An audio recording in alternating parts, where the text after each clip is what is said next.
রাতের শেষ ট্রেন, একটা নাম, একটা গুজব, আর এক অদৃশ্য আতঙ্ক। বলা হয়, গভীর রাতের অন্ধকারে এই ট্রেনের যাত্রীরা মানুষ থাকে না, তারা ছায়ায় রূপ নেয়। কেউ বলে এখানে সময় থেমে যায়, কেউ বলে মৃতরা জীবিতদের পাশে বসে যাত্রা করে। আমি এসব বিশ্বাস করতাম না, যতক্ষণ না নিজের চোখে দেখেছি সিট নম্বর 23 এর দুঃস্বপ্ন। আজ আমি আপনাকে নিয়ে চলেছি সেই নিষিদ্ধ যাত্রায়, যেখানে আলো পৌঁছায় না, আর বাঁচার আশা শুধু একটাই, ট্রেন থামার আগে ফিরে আসা। আমি অরুণাভ, শহরের এক ছোট ইউটিউব চ্যানেল চালাই, শ্যাডো ট্রেলস। ভুতুরে লোকেশন পরীক্ষা করা, রহস্যময় কাহিনী যাচাই করা, এসবই আমার চ্যানেলের মূল বিষয়। 2 সপ্তাহ ধরে দর্শকদের কাছ থেকে বারবার বার্তা পাচ্ছিলাম, দাদা, রাতের শেষ ট্রেনের ভয়াবহ যাত্রা নিয়ে ভিডিও করুন। শেষ ট্রেনের গুজব শুনেছেন? প্লিজ যাচাই করুন। ওই ট্রেনটা অভিশপ্ত, আপনি গেলে ভিডিওটা ভাইরাল হবে। গুজবটা ছড়িয়েছে প্রায় 10 বছর ধরে, কিন্তু কেউ নিশ্চিত করে বলতে পারেনি আসলে কি ঘটে সেই যাত্রায়। কারণ যারা গিয়েছিল, তাদের বেশিরভাগই নিখোঁজ। কেউ কেউ ফিরেছে, কিন্তু তারা বা ক্রুদ্ধ। তাদের চোখে এমন শূন্যতা, যেন তারা মানুষের মুখ ভুলে গেছে। কেউ কাউকে বলতে চায় না কি দেখেছিল। এক বিকেলে আমার দলের 2 সদস্য, সুহান আর তৃষা, আমাকে বলল, দাদা, আপনি সিরিয়াস? একা যাবেন? জানি না কেন সবাই বলে, কিন্তু ওই ট্রেনটা স্বাভাবিক নয়। আমি হেসে বলেছিলাম, গল্প যত ভুতুরে, ভিডিও তত ভাইরাল হয়। ভয় পাওয়ার কি আছে? তখন তৃষা বলেছিল, ভাইরাল হওয়ার আগেই যদি আপনি নিজেই হারিয়ে যান?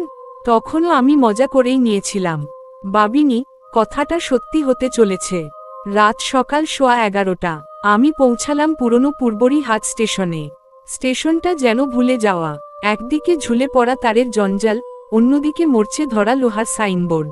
শুধু একটি ম্লান লাইট জ্বলছে, তাও যেন মৃত্যুশয্যায় থাকা রোগীর মতো টিমটিম করছে।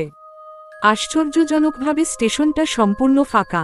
কোনো যাত্রী নেই, কোনো শব্দ নেই, এমনকি কুকুরও নেই। তবে একজন লোক ছিল, এক কোণে বসে থাকা বৃদ্ধ টিকিট চেকার।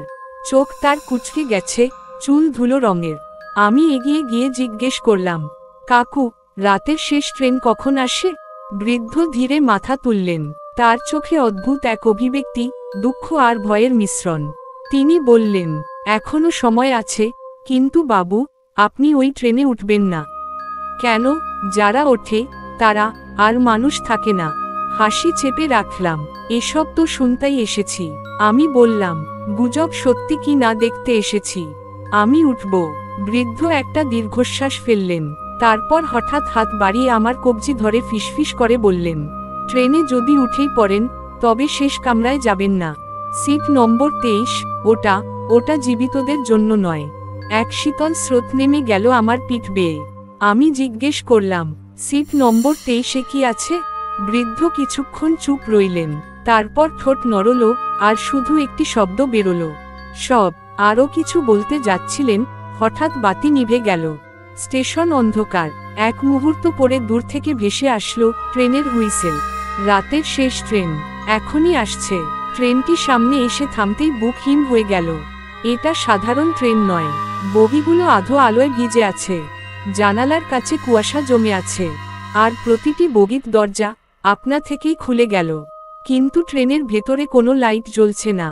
একটা অদ্ভুত কোল্ড উইন্ড আমার মুখে লাগলো, যেন ট্রেনের ভেতরে কেউ নেই, কিন্তু অনেকের উপস্থিতি অনুভব করা যায়। আমি ভিডিও চালু করলাম।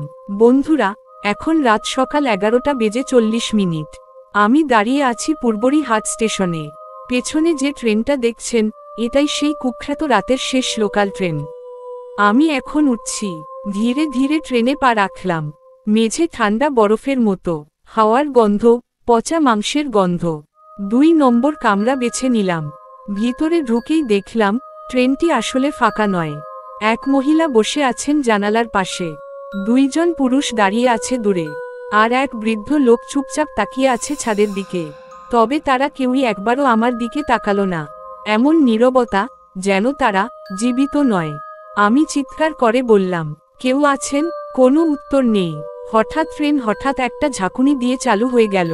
আমি জানালা দিয়ে দেখতে পেলাম, স্টেশন থেকে আমাকে সেই বৃদ্ধ টিকিট চেকার দেখছে। তার মুখে আতঙ্ক, সে যেন ঠোঁট নাড়ছে। ফিরবেন না। ট্রেন এগিয়ে গেল।